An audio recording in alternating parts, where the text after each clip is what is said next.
What if I told you that with 6,000 naira worth of ingredients, you could make 15 liters of liquid soap and potentially turn it into a profitable side hustle? Sounds interesting, right? Let's get started.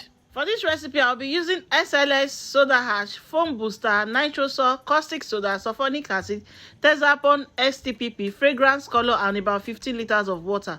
The good thing is that all these ingredients can easily be purchased from chemical shops around you. So the first thing I do is measure out about 15 liters of water. From this water, I take out small portions to dissolve the ingredients separately.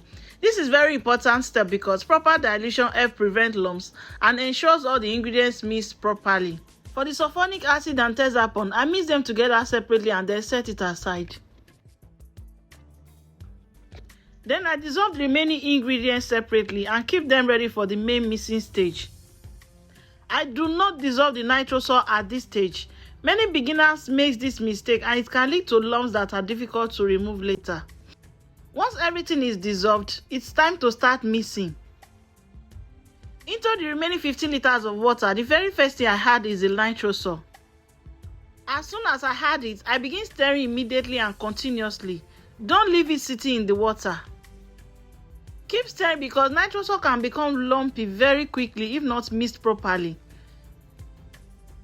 This step alone can make a big difference in the appearance of your liquid soap.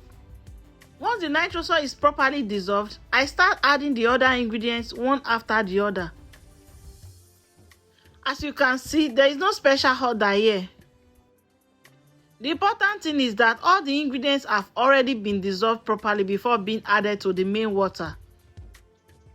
As I add each ingredient, I continue stirring to ensure everything blends smoothly. This is another secret to getting a quality product.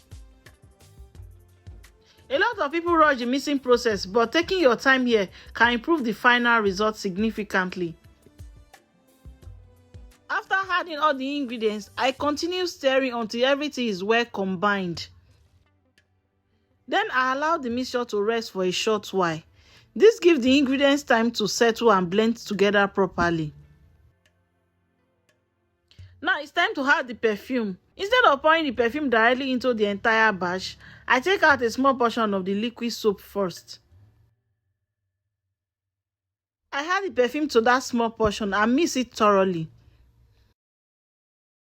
Then I pour it back into the container and stir continuously. These simple tricks help the fragrance spread evenly throughout the soap and it can also help maintain a clearer appearance. At this point, during the mixing, I noticed that my soap became too thick, so I added a little water to adjust the consistency. And this is an important tip. If your liquid soap becomes too thick, you can always add a little water to loosen it. In fact, it is better for your soap to be a bit too thick at first than to be too watery because once it's too watery, it's very hard to fix, but thickness can always be adjusted. At this point, the soap is ready. You can see that it looks smooth, clean and professional. This liquid soap is suitable for washing plates, clothes and general household cleaning. And here is the exciting part. For this 15-liter batch, I spent roughly 6,000 naira on ingredients. With proper packaging and marketing, this is a skill that can generate extra income from home. Also, you don't really need to worry about memorizing all the exact measurements for formulas. All you need is just to go to a chemical shop, tell them the quantity of liquid soap you want to produce, and they will always measure and give you the right proportions. So no special training is required to get started. It's a beginner-friendly process. So if you found this video very helpful, don't forget to like, subscribe and follow for more DIY tutorials and business ideas. See you in my next video. Bye!